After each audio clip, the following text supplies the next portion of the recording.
Good day everyone, welcome back to Anything Goes Chillis.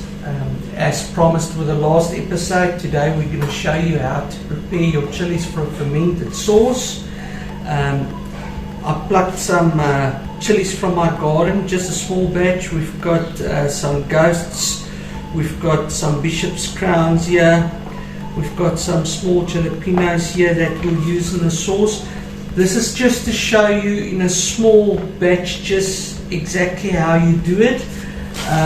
We actually prepared yesterday and 2 days before that in total. So this is what it looks like after it's prepared. So in total I've done about 6 kilograms of chilies that I need to make a sauce for a wedding.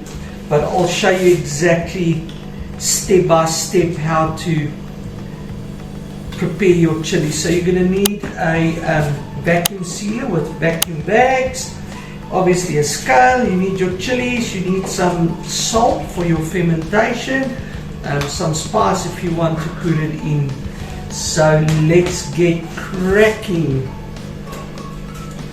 So friends, usually what I do is I just obviously because we're working with hot chilies, it's preferably wear some gloves, otherwise you're gonna have some problems. It burns, your fingernails is gonna burn. If you by accident scratch your eyes or anything like that, it is going to burn. So what we do is just do a rough cut like so. You don't need to do it finely. We'll do that obviously once everything is fermented, then we'll put it through the food processor and obviously mill it down and go from there. So like I said, I'm just doing a small batch because I don't want to keep you guys here 2 hours or 3 hours seeing me cutting chilies, because that was the case yesterday. Even though I got myself out of that job and I've got my daughter's boyfriend and my son to cut the chilies for me, and that actually helped me quite a lot. So if you can get a helper, by all means do. It's nice to make chilies, but I'm going to be honest with you, the cutting is horrible. Especially when you do 6 or 7 kilos of chilies to cut. After a while it really gets tiring. With a fermented sauce, obviously you can use whatever peppers you want to use. Sorry, this one's not okay, so I'm just going to put that aside. So it depends on your heat level, and also at the end of the day what spices you're going to use. You can obviously try and sweeten it up, so you can put some fruits in it. If you want it savory, you can put garlic in, you can put obviously like barbecue spices or whatever. But as soon as we get to that stage, I'll show you exactly how that process goes. What you need to keep in mind is if you are making a sauce for a venue or for a friend or for a function, your fermentation can take from 2 weeks up to 2 months, 3 months. The longer you let it ferment, obviously the deeper and richer taste you're going to get. So just bear that in mind. A fermented sauce you're not going to do 1 or 2 days beforehand. The wedding that I'm doing it for is in March this year, so that's why I decided to start with it now, for 2 reasons. Obviously you want your chilies to ferment, but secondly, if I do not have enough chilies, then I can always If there's like a week and a half or 2 weeks left, I can always prepare another batch and then obviously just incorporate that with the original batch just to fill my order. We are using ghost peppers here, which is obviously a very hot sauce. A previous fermented sauce I did was I used ghost peppers, and then with the last process that we went through, I actually added some candied cherries, the cherries you use on a cake. I actually used some of that to sweeten it up, because what sugar does is it actually sweetens up your sauce, but also cuts down on the heat a bit for you. You're going to take the white here of the chilies. Obviously will help if you set it to 0. So we've got 126 grams. What you can do is obviously write down your weight. You're going to see why. Keep it in a little booklet if you want to. What I do is actually on the packet I write with a Cokie pen obviously what chilies I use, the weight of it, because the weight is going to be very important later on when you process it, when you've got to add your white wine vinegar, or you can use a normal vinegar. Also it depends to your taste, but we'll get there. So we've got 128 grams. Okay Google, give me 6% of 128. The answer is 768. Okay, so we use between 6 and 8% of salt that you've got to add to your chilies for the fermentation to take place. So what happens is the salt helps so that your chilies don't rot. Yeah, that's the last thing that you want to do, is sell rotten chilies or chili sauce to your customer.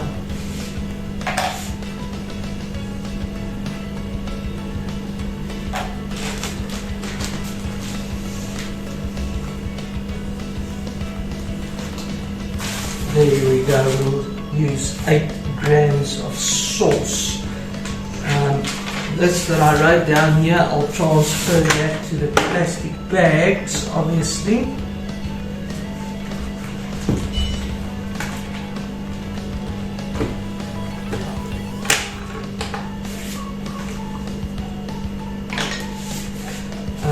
Because it's not a lot, we'll actually just use a small bag.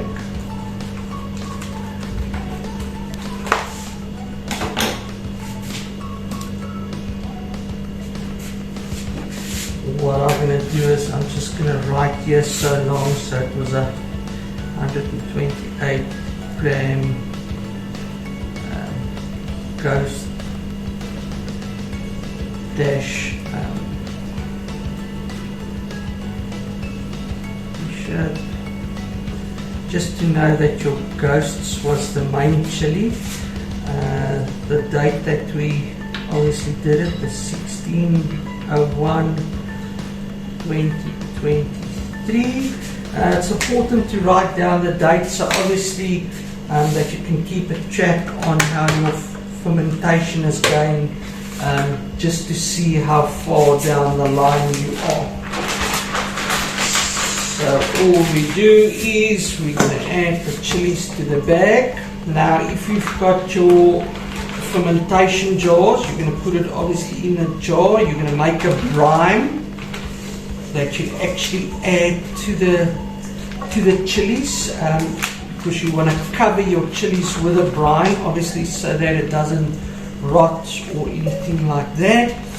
where with the vacuum seal you're actually taking out all the oxygen in the bag, so there's no chance for it to rot. Just add your salt, just to cover everything a little bit.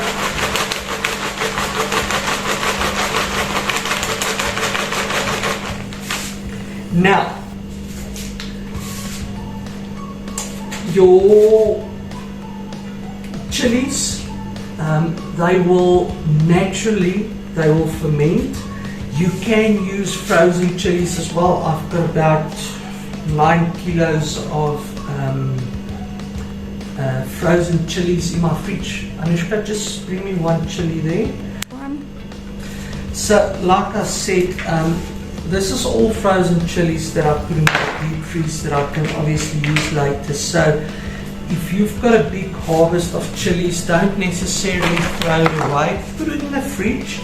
However, when you make a fermented sauce, more than 50% of your chilies need to be fresh for the natural process of fermentation to take place.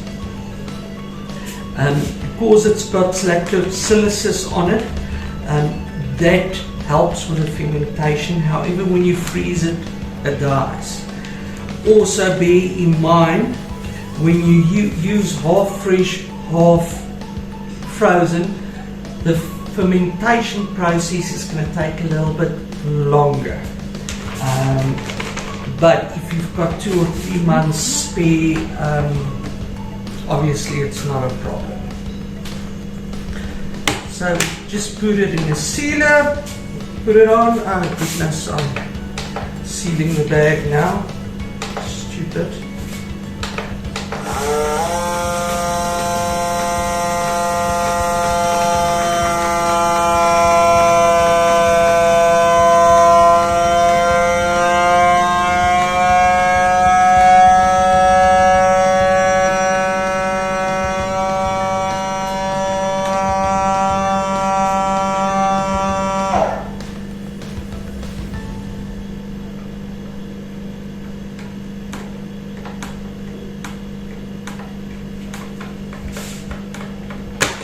Okay, so this is done. As you can see, this bag is rock solid. This thing is, all the air is pulled out. Now, this one we did yesterday was the same as this, rock solid. However, you will see it's already starting with the process, so the bag is starting to swell up. This is 2 days ago. You can see how loosely this packet fits. And also you can see all the juices. So once in a while, just give it a nice mix, and you just pour it there in the corner in your kitchen, and you let it be for 2 to 3 weeks, or a month or 2 months, depends on the intensity of the fermentation that you want. What I will maybe suggest, you start with a little small baggie or a jar, for that matter, and do a little tester and see how it goes, how it tastes, and then from there you can obviously start doing bigger batches, and you can start playing around with your spices and whatever. So this is just the prepping stage. Thank you for watching. We're going to cut the video in a few seconds, but thank you for watching. In the next month or so, we'll come back to this, and I'll show you exactly how to add your spices and what to add, and the different taste profiles you're going to get. As previously, please send in some of your recipes. In the link below, we'll leave our email address. Send us a recipe. We'll go through the recipes. If we like your recipe, we'll make it live or on a recording on YouTube. And one of the bottles will actually send off to you. And one of the bottles go to the lucky draw we're going to have, where every episode or every recipe that we do, we're going to keep a bottle aside, and one lucky person might win 10 bottles of chili sauces, 20, 30, we don't know, we'll see how it goes. Friends, family, thank you for watching. till we cook again.